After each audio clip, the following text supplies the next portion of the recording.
हालांकि slay point ने इस वीडियो से पार्ट ट्रिम कर दिए थे, लेकिन अब बात आगे बढ़ चुकी थी। एल्विश की टीममेट लक्ष्य ने ट्वीट करके स्ले पॉइंट को अपॉलॉजीज करने को कहा, मगर ध्यान देने वाली बात लास्ट लाइन है, otherwise get ready for everything. मैं भाई तुम्हें बर्बाद कर दूंगा, मैं कसम बता रहा हूँ, मैं तुम्हें बर्बाद कर दूंगा अगर किसी और ने भी ये करने की कोशिश करी तो।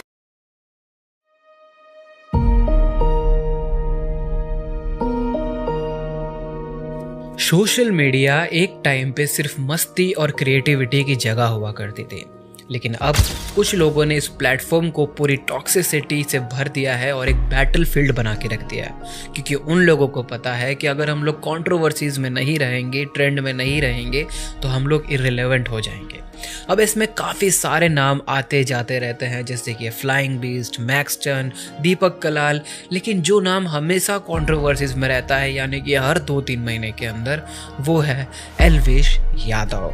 इस बंदे ने सिर्फ अपना नाम नहीं बनाया, बल्कि अपने साथ साथ एक पूरी जनरेशन का नजरिया ही बिगाड़ दिया है।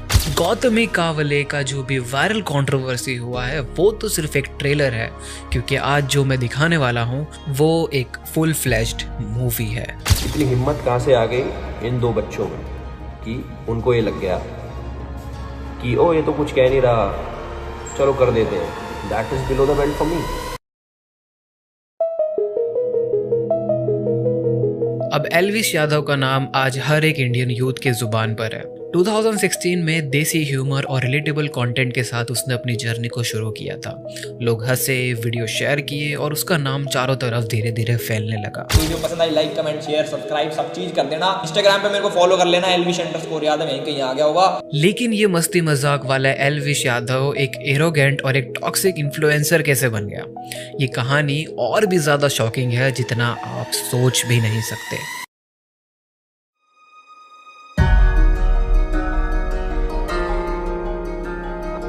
शुरुआत में एल्विश का कंटेंट सबको रिलेटेबल लगता था, लेकिन धीरे धीरे उसका टोन बदलने लगा।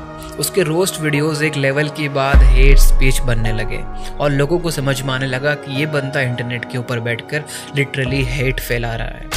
भीड़ में तो बहुत दूर की बात है, अगर तुम्हें मैं अकेला भी खड़ा कर दूं ना, तो भी भाई तुम्हें पता है सिर्फ 4 इंसान ही बचाने का, वो भी एक तुम्हारा पापा, एक मम्मी और 2 भाई बहन। और अगर तुम ज्वाइंट फैमिली में रहते हो तो 2 आदमी और जोड़ लो। हर दूसरे बंदे का मजाक और इस बंदे की लैंग्वेज ऐसी है कि घर वालों के सामने आप फुल वॉल्यूम में इसके वीडियोस देख ही नहीं सकते। थोड़ा सा सर से फट गया, थोड़ा सा काक से फट गया, थोड़ी इसकी फट गया, तो भाई इसको प्लीज डोनेट करना और इसका नंबर लिखो 9192 बाकी टिकटॉकर्स की। और ये सारी चीजें सिर्फ जोक्स नहीं है दोस्तों, ये उस माइंडसेट को प्रमोट करता है जो लड़कियों को सिर्फ ऑब्जेक्ट्स की तरह ट्रीट करने की बातें करते हैं। और आयरनी ये है कि उसके जो इतने सो कॉल्ड फैन बॉयज हैं, वो इसको एक और नेक्स्ट लेवल पर लेके चले जाते हैं।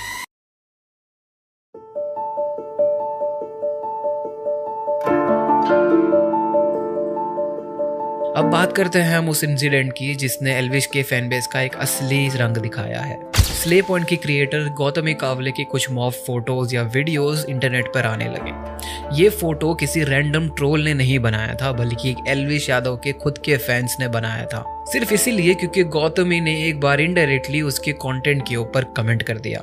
और उस वीडियो के अंदर इस बंदे को डायरेक्टली टारगेट नहीं किया गया था, बल्कि उन्होंने सिर्फ एक फन वीडियो बनाया था जिसमें उन्होंने काफी सारे यूट्यूबर्स के ऊपर स्लैंग्स मारे थे। और ये बंदा इतना ज्यादा इनसिक्योर है कि इसने अपने बंदों को बोल दिया कि भाई जो करना है करो और दिखा दो इसकी औकात। तू एक वीडियो भी बना सकता था, तू काउंटर भी दे सकता था, तू एक बार को लीगल एक्शन भी ले लेता जो तेने लिखा है। लेकिन जब तेने तेरी ऑडियंस को बोला कि अब तुम जाओ बिलो द बेल्ट, यहाँ पे आप गलत हो गए। क्योंकि उसके बाद एल्विश आर्मी जो है, जिसे सारी जनता गवार आर्मी कहती है, एल्विश आर्मी ने स्ले पॉइंट को ट्रोल किया, तो वो अपनी लिमिट ही भूल गए। उन्होंने एक्चुअली बिलो द बेल्ट जाके गौतमी जो कि स्ले पॉइंट के अंदर फीमेल कैरेक्टर है, उसकी मॉर्फ पिक्चर को डाल के बहुत ही गंदे कमेंट्स करना स्टार्ट कर दिए। और सबसे घटिया बात तो यह है कि एल्विस ने अपने खुद के जो फैंस ने ये हरकतें की थी उनको चिल करने को बोला और एक बहुत ही क्रिप्टिक ट्वीट डाल दिया कि जो मेरे अगेंस्ट बोलेगा उसका तो यह होना ही था। भाई ये क्या है, तुम लीडर बनना चाहते हो या एक इंस्टिगेटर?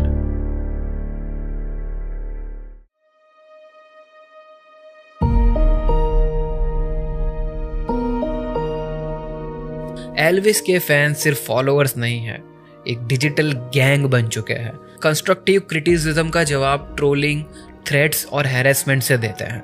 भाई ये फैंडम है या माफिया? और ये सब चीजें जो भी हो रही हैं ये एल्विस के इन्फ्लुएंस का रिजल्ट है। एक क्रिएटर जो अपने फॉलोअर्स को डिसिप्लिन करने के बजाय उन्हें पूरी तरीके से टॉक्सिसिटी सिखाता है, उनके अंदर पूरा टॉक्सिक फ्यूल भर देता है। वो सिर्फ एंटरटेनमेंट नहीं कर रहा, आज के दिन एक प्रॉब्लम क्रिएट कर रहा है। और बस ऐसे ही लोगों की वजह से जो भी इंटरनेट पर्सनालिटीज होती है उनको देखने का लोगों का नजरिया घटिया से घटिया होता जाता है। अब बात करते हैं उस प्रॉब्लम की जो हर वीडियो में क्लियरली दिखती है, मिसोजिनी।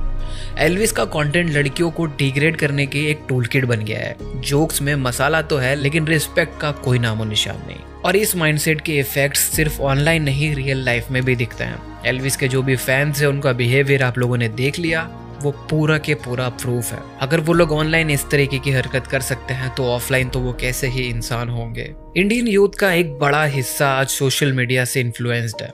जो वो देखते हैं वही वो सीखते हैं, और जब ये उनके रोल मॉडल्स टॉक्सिक्स हो जाते हैं तो उनका फ्यूचर भी डार्क हो जाता है। भाई ने रिलीजन के नाम पे बहुत सारी ऑडियंस इकट्ठा कर ली है और वो इतने ज्यादा पागल है इसके पीछे कि वो कुछ भी करने को बोले तो ये वो करेंगे। भाई क्रिएटर्स का काम सिर्फ एंटरटेन करना नहीं होता है, रिस्पॉन्सिबल होना भी होता है।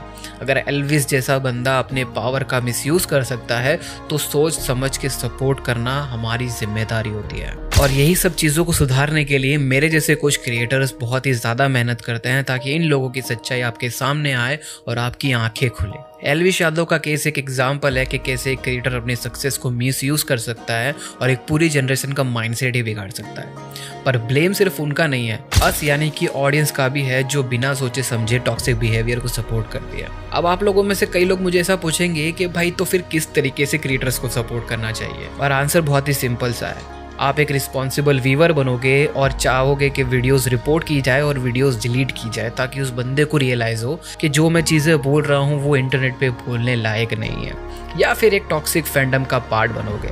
चॉइस आपकी है, फ्यूचर भी आपका है।